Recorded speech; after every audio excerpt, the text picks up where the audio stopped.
Briefly tell us who you are and what you do. Well, my name is Billy.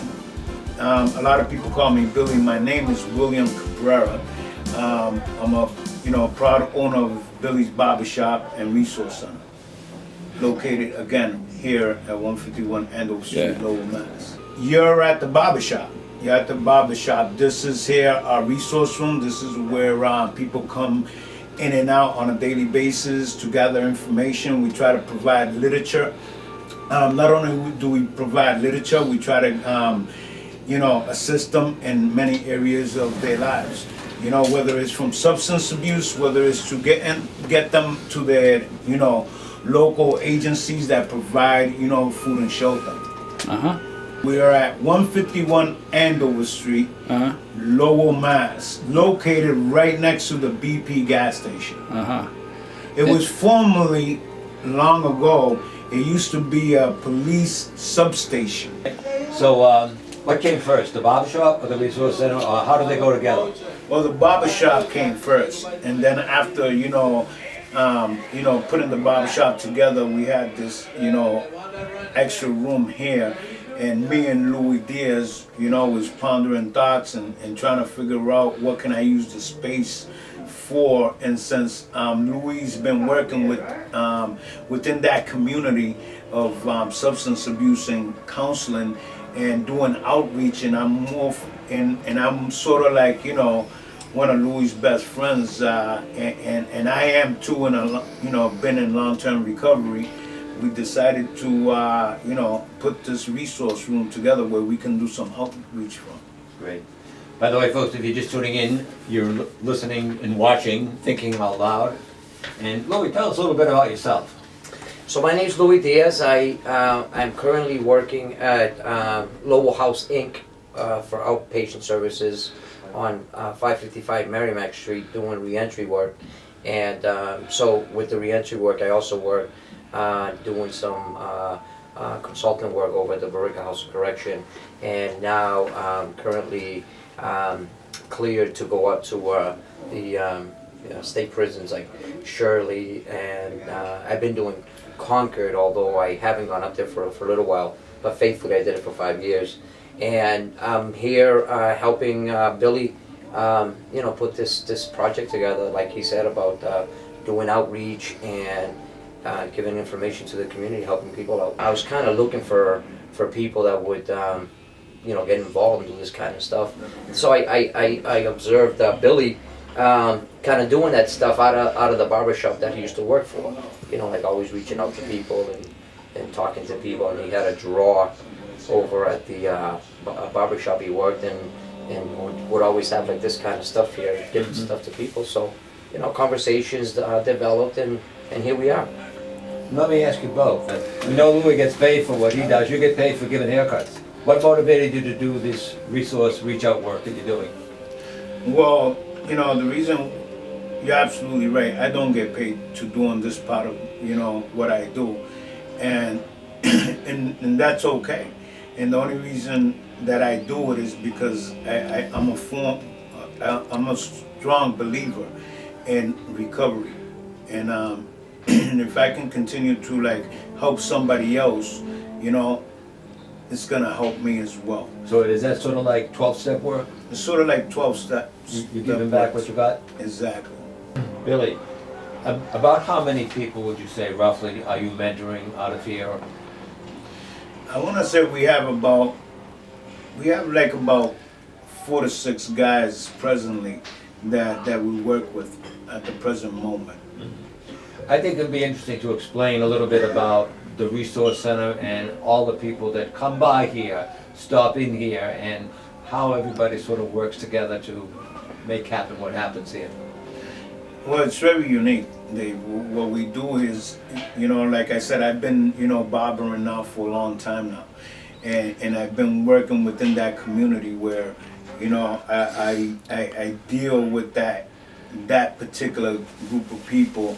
And I'm associated, and I've been, going to meetings and going to step groups and stuff like that. And through that, I service a whole lot of the community by doing what I do, which is barbering. Yeah, this concept works. This concept works, and the reason why it works is because people always come to the barbershop. People always got guys, women that come to the barbershop, get their haircuts, and they confide in me and our barbers that are here. We talk about everything and everything.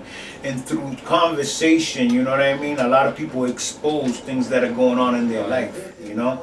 And when, you know, they're exposing, I'm a listening ear, whether I'm listening or try to provide them with encouragement, you know, and try to guide them into like doing something differently. And that's how my resource room works, because like we're able to like give them literature, have them come in, have a cup of coffee, you know what I mean? Yeah. And continue to expose what's going on, and it becomes sort of like a networking center where people get to network, people get to come and sit down and feel comfortable, like you're saying, within this environment.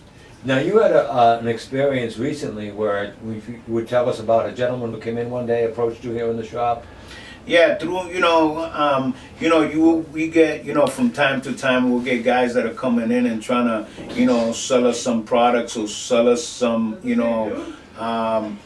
merchandise, you know, and me being from, you know, the streets, I know what's really going on. And I remember this gentleman coming into the shop and he was trying to sell me an electric shaver, you know what I mean? And obviously I declined, you know, but before I declined, like I asked him a couple of questions and I said, why is it that you're selling your shaver, you know? And he just kept saying, oh, I need money, and I kept pressing on him, and you know, to expose what was really going on. I told him that, you know, I got an idea what you want the money for. And he started exposing, you know, what was really going on. He was trying to sell his electric shaver to go buy himself a drink, you know. Right. And I told him, you know, I made sure that he felt welcome, and I brought him back here to the resource room where I gave him a cup of coffee, and we just started talking, and through talking we was able to like make some phone calls and try to get him connected and get him to a detox, you know. I had the kid in here for, you know, quite a few hours, you know what I mean? And that chasing and that wanting to get that next dollar, you know, subsided for a little while, you know. And I was able to like really talk to him and try to encourage him and inflict hope in his life where we can probably work with him. Now tell us a little bit about the plans you have for the future of the Resource Center, some of the things you want to accomplish in the next year. Well, for 2015, we've been doing a whole lot of talking. And what we're trying to do for 2015 is like continue to expose the resource room here in the barbershop. You know, we're doing our research where we're trying to get a non-profit status, you know what I mean? So right now we're in the process of trying to locate some volunteers, people with, administrative skills, you know what I mean? Writers, proposal writers and stuff like that, because at the end of the day, what I do barbering. I cut hair. I do outreach, you know what I mean? And I'm so grateful that I have a team. I have Louie in my life that's a certified counselor. He works with other agencies. So as a group and as a team, we're trying to like, you know, expose what's going on here. And we need a whole lot of support. We need support. We need volunteers to come down again that can, you know, come down and make coffee, come down. We have PCs. If you look around, we do job research for people.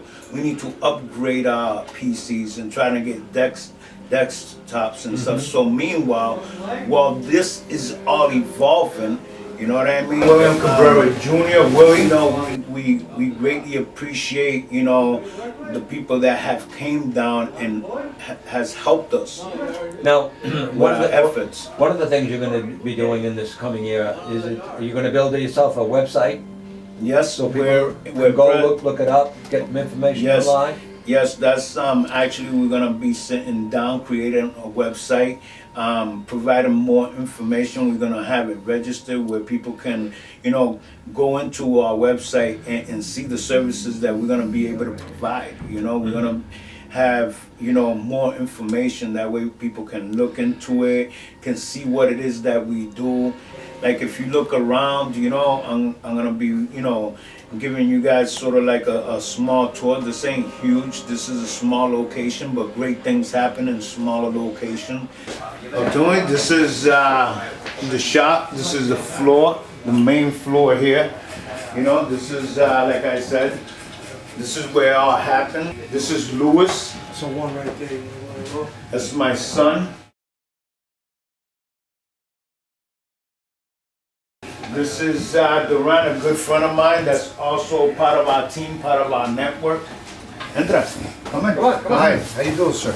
My name is Ernesto Ramos. Yeah, this is my family here. You know, it's a safe place to come to. You know, it's like, you know, I've had my ups and downs. You know, I'm starting over again. You know, I mean, I love these people here. You know. Folks, if you're just tuning in, you're watching Thinking Out Loud at here in Lowell, and we're at Billy's Barbershop. We're talking with Billy Cabrera and Louie Diaz. Louie, tell us, you guys have done a lot of presentations together. And what are your plans for putting that together on a regular basis so that you have like a traveling program? Are you going to be doing that in the future?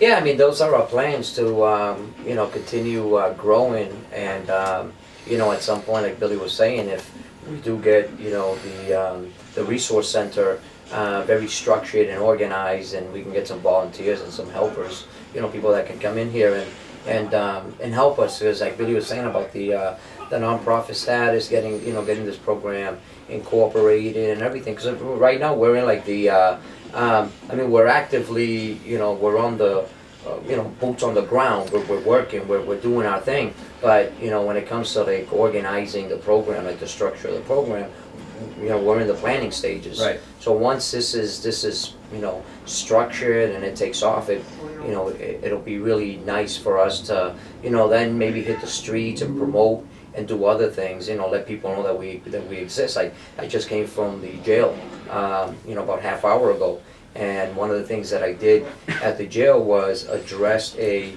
group of about 20-something, you know, Lowell guys that are coming back to this community, and I told them that this barbershop existed, and I told them that, you know, they came in here, they'd run into Billy, and you know, Billy would, you know, meet them and greet them and provide all this information that at one point or another, you know, can be very helpful or useful for them. Because when they get out of jail, these guys get out, and some of them have no direction, some of them don't have, you know, the right resource or the information that's going to keep them from going back to jail. So coming here, you know, and having this it's a great, you know, place to have. So our goal is to, again, structure this and get it, you know, like Billy said, the proposal, grant writers in here, and people that can help us so that we can get some funding and maybe have somebody fully staffed. You know, we can have somebody working here, because Billy's taking care of the shop. He's doing, you know, his barbering. I'm working at Lowell House, and I'm doing re-entry services. I think both of you, Billy, you said it, you kind of said it in a little different terms. Your genius is being on the street. You're doing something that no one else can do but you guys. But your wisdom comes in knowing what you need, knowing what you don't know, and finding people there who can supplement and keep you guys going, doing what you do best. Yeah, because what we're doing is what was done with us, what was freely given to us. Somebody walked us through this process and helped us, and we're just giving back, you know.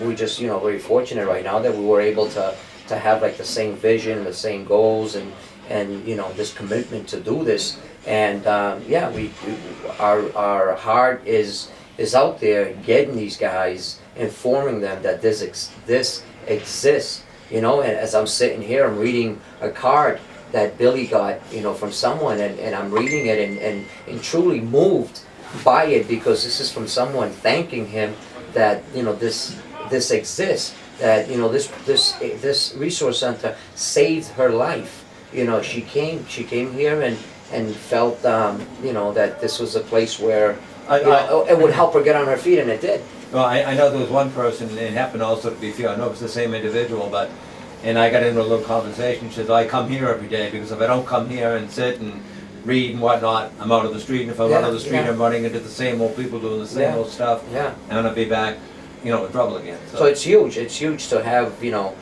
Billy open his doors and not only have a business but also have. It's a unique barbershop. Yeah. Billy was sharing that story about that gentleman that came in. That's what usually people on the streets that are caught up and have stolen goods and stuff, that's where they usually do. They'll walk into barbershop because they're always open and there's always someone there, and they'll walk into barbershops and sell things. In this barbershop, that doesn't happen. It's different. It's a barbershop that you're going to feel a positive vibe. Nobody in here is buying stolen goods. And when they come in here, they get this ton of information. And that person that's selling that, I guarantee you is selling that for a reason. He's either addicted to drugs, or he's hustling in the street trying to make some money for something. And when he comes here, he's going to find maybe a way out of that life. Right. So it's the addiction that leads them then into other things that get them in trouble with the law and that sort of thing. Louie the Lobby? Malawi. Tell us a little bit, if you would, about how you two met. And what. All right. Well, Louie is somebody that I have mentioned before to you. He's somebody that many years ago worked for an agency down in Lawrence, and was somebody that had kind of like planted the seed in my life when I was active in addiction, and basically helped me out and always reached out and try to help me. Then when I got clean and sober, he is the person that I consider like that God used to basically get me in the field. Like my first job, I mean, I mentioned the two agencies that I had worked for doing outreach, one in Lawrence and one in Haverhill. But when I came up this way, he's the one that got me that job up in Tewksbury. So basically got me into the secular work in recovery, because I had worked for faith-based agencies. Right. So Louie was the one that has helped. So I consider him a mentor, or somebody that has helped me and that I look up to. Louie, so you were sort of like a sponsor to Louie, or mentor, guide. I was a tool to Louie, basically. He picked it up and ran with it, you know what I mean? That's it. We're given tools around here. We don't use them, we lose them, you know what I mean? And basically what happens is that I use somebody else as a tool, and I took that tool and I shared it with Lou. Okay. You know what I mean? And basically that's what we continue to do now, is share these tools with other people. So you went down the road too. We all go through different roles, and now, recovery is all the same. We all come from the same pain and sharing, and basically sometimes we need a little guidance in our life, and that guidance could come through people. God put people in our lives, and somebody put somebody in my life, and God used me in Louie's life, and it just goes on and on and on. Basically it's about what is it that you want to do with yourself. We make some good decisions and we make bad decisions, and sometimes we just need somebody to give us a little boot in the ass sometimes so we can move on. So there's a multiplier effect going on with this, isn't there? There's a trickle effect. Addiction has a really ugly trickle effect in our loved ones and family, and recovery has the opposite effect. Recovery lets us reap the benefits of recovery and live our life the free as we can. You know what I mean? Because And I want to say that I think what Louie's saying is basically what we were saying earlier about these resource centers and the mentoring and stuff. Once we get clean and we want to give back, and we get other people involved, and we're encouraging one another and helping one another. I mean, we're just giving back what was freely given to us. Right. It's that's the bottom line. we reap the benefits when we see other people reap bad benefits from us. You know what I mean? The same way it was given to us. So You find someone who has something you want and you get close to them. exactly, but there's work that has to be done at times. All right. Well, you've been watching and listening to Thinking Out Loud. We're at Billy's Barbershop, 151 Andover Street. You're going down the street, stop in, say hello. You're still watching Thinking Out Loud, and we have with us now Franklin. Franklin, that's right. I call him Mr. Mint.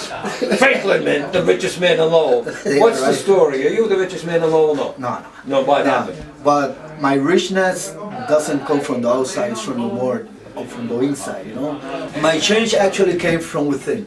And the main stuff that I'm learning this time, I need to make a revolution inside within myself, because in order to impact other people, I need to make an impact on myself, changing myself from within. I think that in order to rebuild a new life, I need to tear down the old one all the way to their foundations and start building a new life. Is that why you came from Key West to Lowell? Yes. Is that part of it? Yeah, that was one of the. I managed stores on Key West Okay. for 15 years, but I was unable to perform my abilities like a manager or like an employer because my drug addiction was on between all that, creating me family problems, problem with my partners of business, problem with myself and my health, and eventually, as soon as I make the decision for the first time in my life to change everything, everything start falling on place. Like major surgeries I'm gonna have soon. I never take care of that. It's being provided to me. I am addressing few medical issues. Thanks God, I'm in good shape, good health. My emotional problems are changing dramatically. You know, that's another stuff. And I start to building up a relationship with guys like you, like Billy, like Louie. I know him many years because before I live from Key West, I live here. Yep. And he was one of the person that first showed me the way. Okay. So, you know, and it's a great thing. He's part of that, Louis is part of that. And basically, again, changes are coming out but slowly. And that's the way I want it, you know, because nothing on a rush will help an addict. Franklin, tell us, what does hanging around the resource center here do for you? How does it help you? 100%, you know, it's turning my life around. Why? Because it's not the same. They said on the recovery halls, people, places, and things. I said the kind of people, places, and things. And this is a different way, kind of people that you actually know that is in recovery. You know, it's a lot of kind of people in recovery too. Don't take me wrong, but we came from those different walks, same pain, but we are doing different stuff. You're treating it differently. Yeah. Plus, you know, it's more like a family, and they give me the opportunity not just to help myself the way they helping me, but I'm putting a little dust on the universe of recovery to helping other people. Yes, my name is Jose Duran. I'm a recovering addict. I was serving a 22.5-year sentence. I won 2 appeals, and when it was reduced to 12 years from a 22-year sentence, I had to think fast. It was short for me. Keep going. It was short for me to. I knew I was coming home soon, so I had to come up with a plan. The plan was to try and do something different, other than every time I was released out of prison. The plan was to be a bigger and a better drug dealer and better drug user, because everyone thinks that it's, you know, you can sneak away, but it catches up to you. So I got into a program in the federal system where it was a drug program. It's called RDAP, and I worked on doing something different, and the program helped me challenge my ways of thinking, challenge my behaviors, and make make better decisions. It allowed me to understand that and admit to knowing that I was an addict. That I was, because I would always deny that I was an addict because I thought, okay, I don't have that much of a problem, but I did, you know. And as I learned to identify my problem, I learned to fix the problem, you know, by allowing the feedback that was given to me in the program and gaining the knowledge on how to battle my addiction. You think you're doing time and you're being punished, but you're dragging your family in with you. And it was something hard for me. It was tough to see my mom and see my kids and give them all these stories on how I'm going to be home next year in hopes that I would win another appeal. And when I finally won my appeal, I said, this is it. I stopped smoking, I stopped messing around in the prison system, because I was still engaging in illegal activity in there. And I just moved forward. I did the program, I took it serious, and I got out of prison, and I linked up with Louie and Billy. I've been knowing them all my life since I was a teenager, The Resource Center has helped me